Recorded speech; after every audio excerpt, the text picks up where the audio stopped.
TV Media and you are watching News India 24/7 सबसे आगे।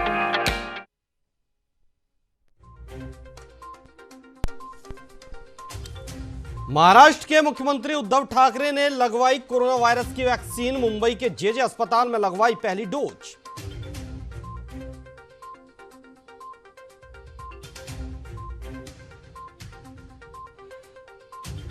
मुख्यमंत्री ममता बनर्जी के चोटिल होने के बाद से राजनीतिक बयानबाजियां हुई तेज। टीएमसी नेता मदन मित्रा ने दिया विवादित बयान। कहा यह घटना कहीं और होती तो हो जाता एक और गोधरा कांड।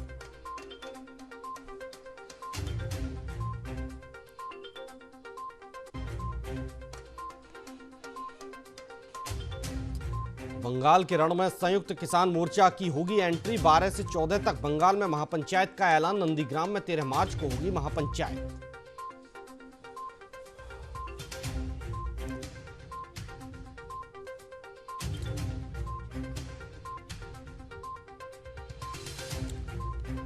नागपुर शहर में पूरी तरह लॉकडाउन। एक सप्ताह तक रहेगा लॉकडाउन। 15 से 21 मार्च तक लॉकडाउन। बढ़ते कोरोना केस को लेकर लिया गया फैसला।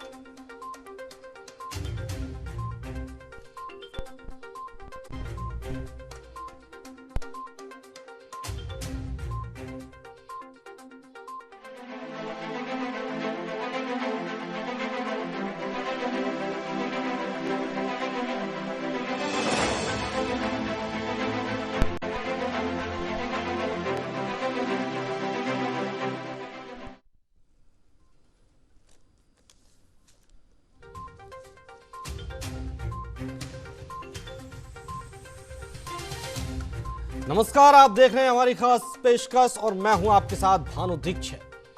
पश्चिम बंगाल के नंदीग्राम में ममता बनर्जी ने बीते दिन अपना नामांकन दाखिल किया। इसके बाद शाम को वो चुनाव प्रचार कर रही थी। तब करीब 6:15 बजे के आसपास ममता बनर्जी के साथ हादसा हुआ। ममता बनर्जी का दावा है कि कुछ लोगों ने उनके पैर को दबाने की कोशिश की, जिसके कारण गाड़ी के दरवाजे में उनका पैर दबा और चोट लग गई। ममता बनर्जी ने बीजेपी पर आरोप लगाया तो वहीं बीजेपी इसे हादसा बता रही है। इसी बीच ममता बनर्जी पर हुए कथित हमले के मामले में तृणमूल कांग्रेस के नेता बंगाल चुनाव आयोग पहुंचे। टीएमसी कार्यकर्ताओं के साथ डेरेक ओब्रायन और पार्थ चटर्जी भी चुनाव आयोग के ऑफिस पहुंचे और शिकायत दर्ज कराई। टीएमसी नेता ने यह दावा किया है कि ममता बनर्जी पर हमले का पहले से ही अंदेशा था। मुख्यमंत्री ममता बनर्जी ने अस्पताल से ही अपने समर्थकों के लिए एक वीडियो संदेश जारी किया है। ममता बनर्जी ने वीडियो में कहा है कि कल के हमले में उन्हें काफी गंभीर चोटें आई हैं, जिसमें हाथ पैर में काफी दर्द हो रहा है। ममता बनर्जी ने कहा कि वो कुछ ही दिनों में बाहर आएंगी और व्हील चेयर पर कैंपेन करेंगी।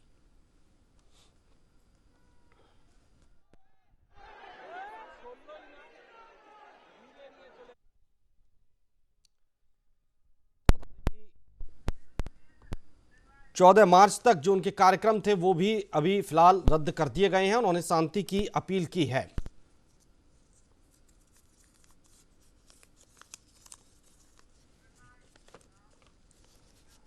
इस वक्त हमारे साथ इस चर्चा में हमारे खास मेहमान जुड़ चुके हैं। संजय राय, वरिष्ठ पत्रकार, हमारे साथ जुड़ गए हैं। संजय जी, बहुत बहुत स्वागत आपका न्यूज इंडिया पर। जी, सभी दर्शकों को नमस्कार जी। साथ ही डॉक्टर ब्रजेश नंदन जी भी हमारे साथ जुड़ गए हैं, बीजेपी से हैं। बहुत बहुत स्वागत है ब्रजेश जी आपका। नमस्कार। नमस्कार। और टीएमसी से सनी सिंकू जी हमारे साथ जुड़े हुए हैं। बहुत बहुत स्वागत है सनी सिंकू जी आपका न्यूज इंडिया पर। नमस्कार जी।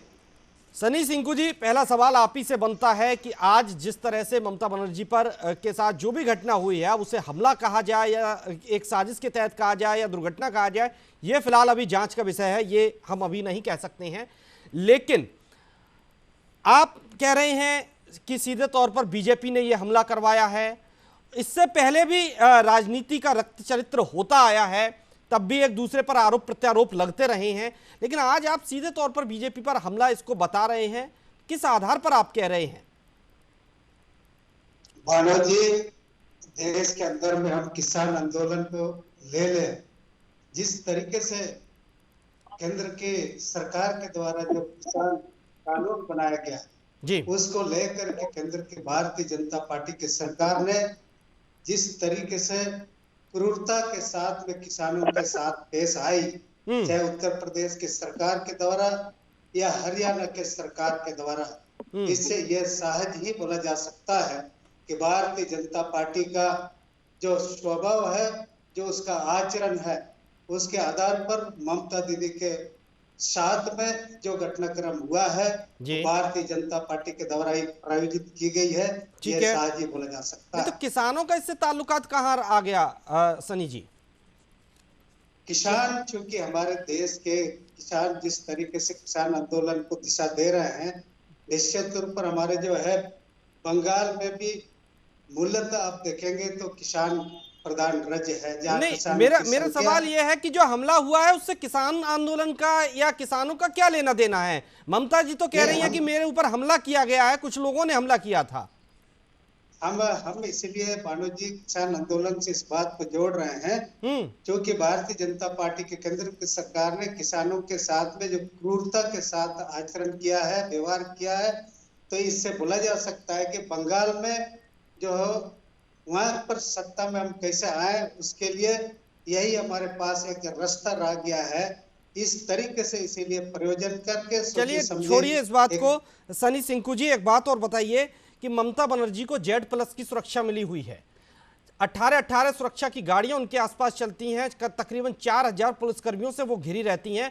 बावजूद इसके उन पर हमला हो जाता है तो सवाल किस पर उठाया जाए? उस सिक्योरिटी पर सवाल नहीं उठना चाहिए? आखिर वो सिक्योरिटी क्या कर रही थी? नहीं भानु जी, हम यही कहना चाहेंगे, क्योंकि चुनाव का घोषणा होने के बाद निश्चित तौर पर अभी चुनाव आयोग उस जितना भी हमारे सिक्योरिटी का मामला है, चाहे किसी भी दल के उम्मीदवार हो, एक दल के उम्मीदवार के प्रति सुरक्षा के असेसमेंट उनके दायित्व में है। और कहीं ना कहीं चूक हुई है तब इतना बड़ा घटनाक्रम घटा। दीदी छोटी हुई है तो कहीं ना कहीं चूक हुई है, और यह जो जांच का विषय है, आपने पहले कहा और हम भी ये बात कहते हैं, इलेक्शन कमीशन से मांग भी करते हैं कि इस तरीके का पुनरावृत्ति ना हो, निष्पक्ष जांच हो और उसके बाद जो कठोर से कठोर कार्रवाई जांच के उपरांत की जाए। ये थी जब नड्डा पर हमला हुआ था, बीजेपी के जो अध्यक्ष हैं उन पर जब हमला हुआ था तब जांच नहीं होनी चाहिए थी? तब तो नड्डा, बड्डा, पड्डा, चड्डा, जाने कौन कौन से शब्दों का इस्तेमाल किया गया था। क्या तब संवेदनशीलता दिखाने का वक्त नहीं था टीएमसी के पास? ऐसा नहीं है, उस समय भी जांच का मामला था और जांच का प्रक्रिया चला था जी, ऐसा नहीं है।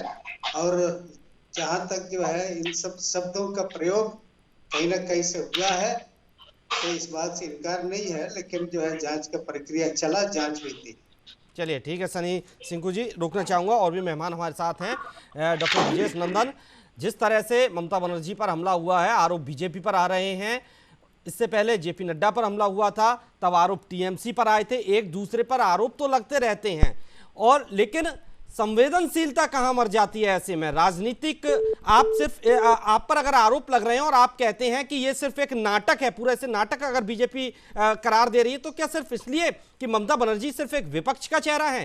क्योंकि देखिए इससे पहले भी हत्याएं होती रही हैं बंगाल में, राजनीतिक हत्याएं, चाहे कार्यकर्ता किसी भी पार्टी का रहा हो, तब किसी के लिए जांच की बात नहीं उठी।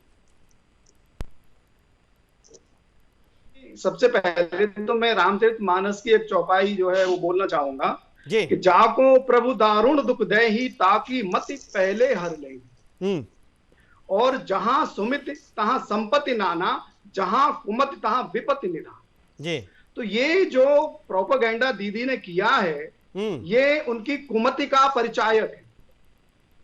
300 सुरक्षाकर्मी, गाड़ियों की अंबार, जो गाड़ी दीदी चलती है तो गाड़ियों की लाइन चलती है दीदी के साथ में, 4 आईपीएस अधिकारी सुरक्षा में। तो दीदी को कैसे आंच आ सकती है? कैसे आंच आ सकती है दीदी को? तो दीदी ये जनता की सिंपैथी, जनता की सद्भावना बटोरने के लिए ये कर रही है, क्योंकि दीदी ने 10 साल काम नहीं किया। आपके मन में सिंपैथी नहीं है ना? आपके मन में सिंपैथी नहीं है ना दीदी के लिए? भले देखिए कुछ भी हुआ हो, दुर्घटना चाहे जैसे भी हुई हो, दुर्घटना चाहे जैसे भी हुई हो, वो अभी जांच का विषय है कि साजिश हुई है, खुद से किया है, बीजेपी ने करवाया है, जिस तरह से आरोप लग रहे हैं वो जांच का विषय है, बात की बात है। लेकिन चोट आई है ना आखिरकार डॉक्टरों ने ये तो घोषित कर दिया ना चोट आई है तो दीदी को जल्दी स्वस्थ होंगी, चोट आई है तो जल्दी स्वस्थ होंगी, और अगर नाटक कर रही है तो ये नाटक चलेगा नहीं, जनता जान चुकी है। और रही बात आयोग जांच की, तो चुनाव आयोग ने जांच के आदेश दे दिया। ये जो हमारे सनी जी हैं, इन्हें मैं बता दूं, इन्हें पता नहीं है, चुनाव आयोग जांच के लिए कह चुका है। लेकिन राजनीति का रक्त चरित्र इसी तरह से होता रहेगा, एक दूसरे पर हमले होते रहेंगे, आरोप लगते रहेंगे। राजनीति का नहीं है, ये बंगाल का रक्त चरित्र है। बंगाल में 2019 से लेके अभी तक 47 राजनेताओं की हत्या हुई, तब जांच कहां गई? जेपी नड्डा के काफिले पे हमला हुआ, माननीय कैलाश विजयवर्गीय जख्मी हुए, तब जांच कहां गई थी? कहां गई थी दीदी? और उस समय अपशब्दों का प्रयोग किया था, आपने खुद बताया, अड्डा नड्डा चड्डा फड्डा। तो ये आज की जो राजनीति है ना, वो गिर चुकी है, बिल्कुल निचले स्तर पर आ गई है। लेकिन बंगाल में तो बहुत गिरी हुई राजनीति देखने को मिल रही है। इस तरह की राजनीति अब से पहले कहीं देखने को नहीं मिली किसी भी राज्य में। ये देखिए ना आप, फरवरी में जो उत्तर 24 परगना है, वहां एक 80 वर्ष की जो वृद्धा महिला है, उसके हाल क्या किया था? वो चाहे किसी के भी गुंडे से, टीएमसी के सही या किसी और के सही, तो ये नहीं होना चाहिए। चलिए ठीक है, भाजपा इसका घोर खंडन करती। ठीक है डॉक्टर ब्रजेश नंदन जी, रोकने चाहूंगा। संजय राय जी हमारे साथ हैं, वरिष्ठ पत्रकार। संजय राय जी, राजनीति में संवेदनशीलता तो तकरीबन खत्म हो ही चुकी है, सिर्फ आरोप प्रत्यारोप का दौर है। जनता के मुद्दे नदारद हैं। अपना रिपोर्ट कार्ड कोई दिखाने के बजाय कि 10 साल में हमने क्या किया, अब तक हमारे केंद्र में हमने क्या किया, राज्यों में हमने क्या किया, ये सब बताने के बजाय एक दूसरे पर आरोप प्रत्यारोप हो रहे हैं। राजनीति का रक्त चरित्र आए दिन हमें दिखाई दे रहा है। किसी ना किसी कार्यकर्ता का खून जमीन पर गिरता है और वो जमीन रक्त रंजित हो ही जाती है। बिल्कुल इस तरह की बातें हो रही हैं राजनीति में। साहब नंदन जी की बातों से भी झलक रहा है कि जिस तरह से उनको कोई संवेदनशीलता नहीं, उन्होंने कहा कि नाटक है। जब के ऊपर इस तरह सपोज घटना घट जाती है, कोई भी दुर्घटना है वो घट जाती है, अचानक कोई जानबूझ के अपने पैरों में चोट लगाते हैं, अपने ऊपर पत्थर नहीं फेंकता है या अपनी गाड़ी को नहीं तुड़वाता है। अब इनकी बातचीत में संवेदनशीलता खत्म होती दिख रही है, और ये जो दिखाई दे रहा है कि एक तरीके का ये हिंसात्मक रूप करके और मीडिया में बने रहना, और मीडिया में बने रहने के साथ साथ अपने संयम में लेकर के लोगों को इधर उधर बरगलाना, ये सब का खेल शुरू हो चुका है। और बंगाल में ये चीजें चलती रही हैं। पहले कम्युनिस्ट पार्टी थी तब भी चल रहा था, तब कांग्रेस और कम्युनिस्ट के बीच में चलता था। आज जो है ममता बनर्जी आई है तो कांग्रेस हट गई है, और कांग्रेस का तो सुपड़ा ही साफ हो गया, वो उधर। और दूसरी चीज ये बचता है कि अब मुद्दे जो किसान के हैं, केंद्र से अपोजिट रही है ममता, उनके गवर्नर से भी विभेद रहे हैं, उनको जो काम करना है वो करती है। उन्होंने कहा कि इनके साथ बहुत सारी सिक्योरिटी चलती है।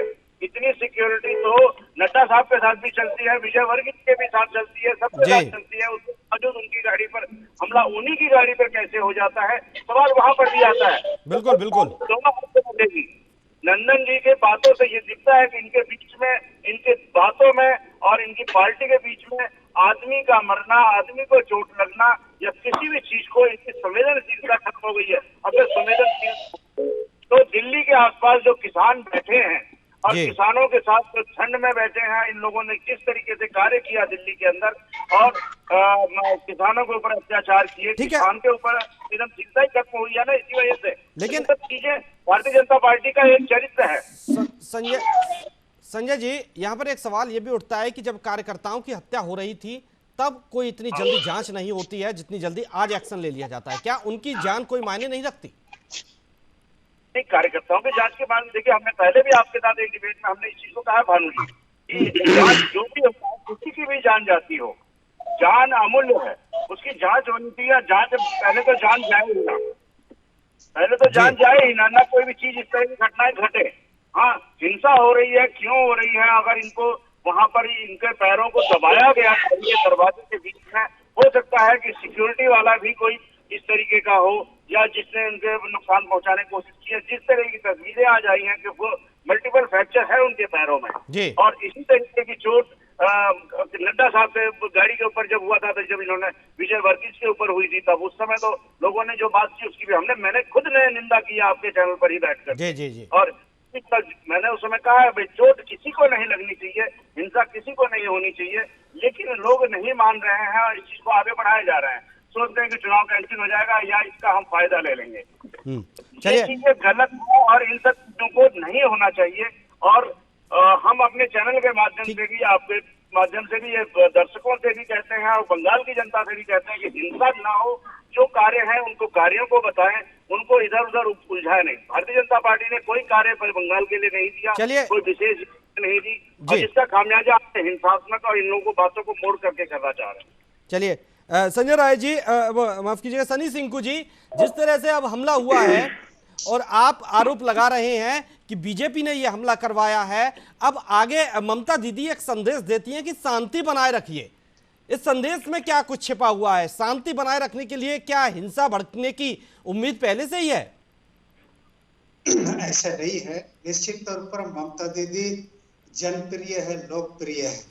उनके चोटिल होने से उनके समर्थक, उनके कार्यकर्ता उनके लिए जो कुछ भी कर गुजरने के लिए तैयार हो, वो हिंसक हो सकते हैं। ये जो संभावना को ध्यान में रखते हुए ममता दीदी ने पूरे बंगाल के जनता से, देश के जनता से अपील की है कि आप शांति बनाए रखिए, संयमित रहिए और किसी भी तरह का हिंसा के रास्ता को मत अपनाइए। यही संदेश ममता दीदी ने हमें दी। तो अभी जांच चल रही है ना, जांच पूरी होने दीजिए। बिल्कुल बिल्कुल, जांच चल रही है, जांच हो। और इसीलिए हमारा कहना है कि दीदी जब बोल दी है शांति बनाए रखने के लिए, तो इसी संभावना को ध्यान में रखते हुए और सिक्योरिटी बढ़ाई जाएगी। दीदी की सिक्योरिटी और बढ़ाई जाएगी क्या? नहीं, यह तो चूंकि चुनाव आयोग का असेसमेंट का मामला है कि जब इस तरीके का घटनाक्रम हुआ तो ये जो चुनाव आयोग उस पर समीक्षा करेंगे। समीक्षा करने के उपरांत उनको और जो सुरक्षा प्रदान किया जाए, ये चुनाव आयोग का मामला है।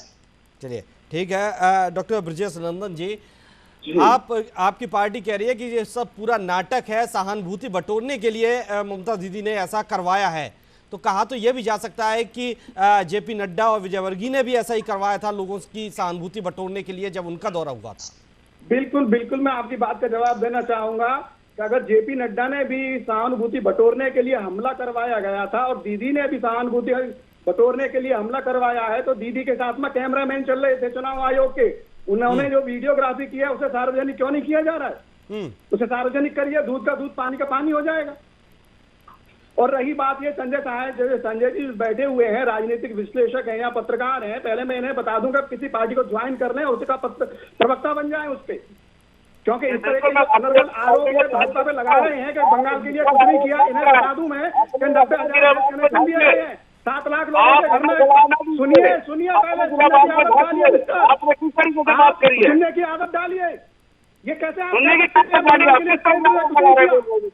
आप मुझे आरोप लगाइए पत्रकार पे,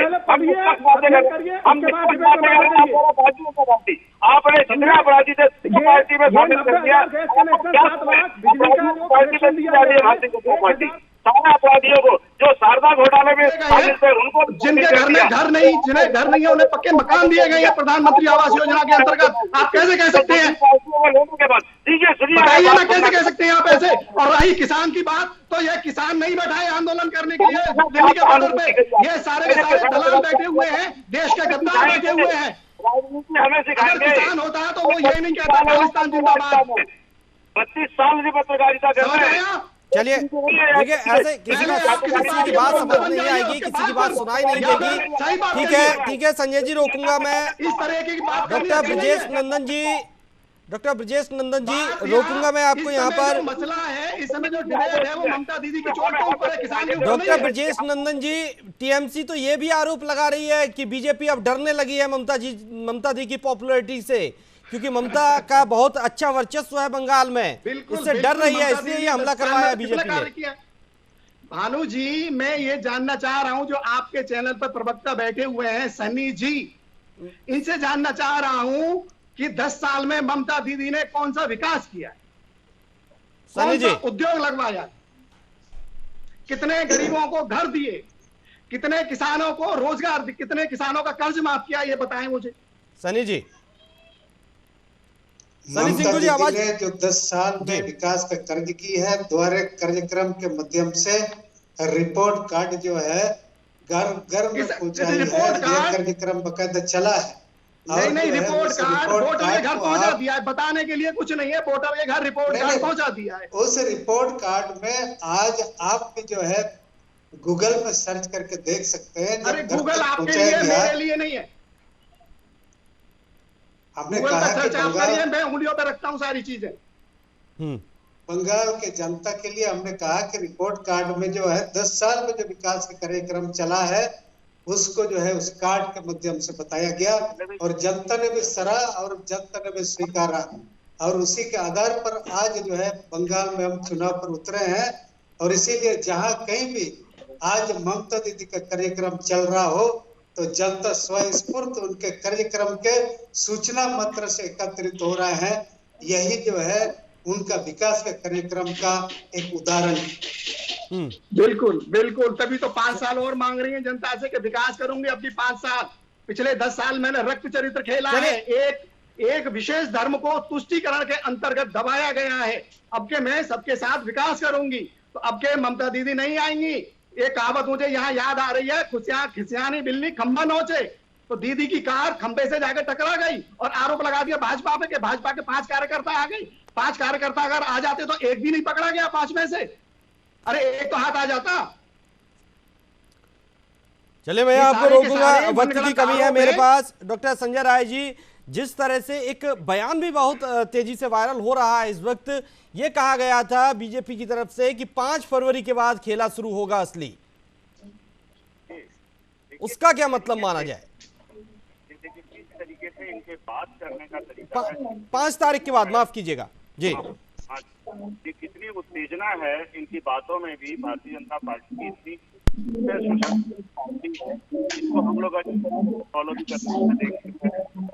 रहे हैं और उस पर भी हम बातचीत कर रहे हैं। मैं निष्पक्ष बात कर रहा हूं तो मुझ पर भी लोगों ने आरोप लगाया, तो ये निश्चित उनके बातचीत से मैंने आरोप नहीं लगाया। मैंने कहा आप सही बात रखिए, सही जानकारी रखिए पब्लिक के सामने। क्या केंद्र सरकार ने बंगाल के लिए कुछ नहीं किया? क्या केंद्र सरकार ने बंगाल के किसानों के लिए किसान सम्मान राशि नहीं दी? क्या किसान सम्मान में प्रधानमंत्री आयुष्मान योजना लागू नहीं की? ये भी तो बताइए ना। फिर देखिए वो स्कीम उनकी क्या क्या चीजें, उन पे आप मुझसे अलग से हर मुद्दे पे अलग अलग बैठ के डिस्कस। तो बाकी चीजें आप बता रहे हैं केंद्र सरकार ने बंगाल में कुछ नहीं किया, तो ये भी बताइए ना। फिर ना आज मुद्दे पे बातें अलग मत चाहिए। आज आयुष्मान योजना पे बात कर लेंगे तो आयुष्मान योजना आपके हरियाणा में है या पंजाब में नहीं है तो उसके बारे में चर्चा करेंगे। आज आपने मुख्यमंत्री कहने का मतलब ये नहीं है, अगर आप कह रहे हैं कि केंद्र ने बंगाल के लिए कुछ नहीं किया है तब उसके लिए मैंने बोला है। अगर आपने 4 साल काम किया था तो अंतिम वक्त में उत्तराखंड का मुख्यमंत्री क्यों बदल दिया? तो हर चीजें आएंगी श्रीमान जी, आप बातों को इधर उधर ये आप छोड़िए, ये हमारे घर की बात है कि हम किसको मुखिया बनाएंगे किसको नहीं, हमें किसी से पूछने की जरूरत नहीं है। हम एक बार में 10 मुख्यमंत्री बदले या 20 बदले, इसमें आपकी राय लेने की जरूरत नहीं है। ये शीर्ष नेतृत्व तय करता है कि किसे मुख्यमंत्री बनाना है। देखिए वक्त की कमी है मेरे पास, रोकना चाहूंगा संजय राय जी आपको भी और डॉक्टर ब्रजेश नंदन जी आपको भी रोकना चाहूंगा, सनी सिंह जी आपको भी। वक्त की कमी है, चर्चा को फिर आगे बढ़ाएंगे, लेकिन बहरहाल आप सभी का हमारे साथ इस चर्चा में जुड़ने के लिए बहुत बहुत शुक्रिया, बहुत बहुत धन्यवाद। तो बता दें कि ममता पर जो चोट है वो सियासी चोट मारी जा रही है। जहां एक तरफ ममता बनर्जी आरोप लगा रही हैं कि यह हमला बीजेपी ने कराया है, तो वहीं बीजेपी कह रही है कि यह सिर्फ एक नाटक है और सहानुभूति बटोरने के लिए पूरी ये एक नाटक रचा गया है। बहरहाल अब आगे क्या होता है, जांच में क्या कुछ निकल कर आता है, ये देखने वाली बात होगी इस चर्चा में। फिलहाल इतना ही, दीजिए इजाजत, नमस्कार।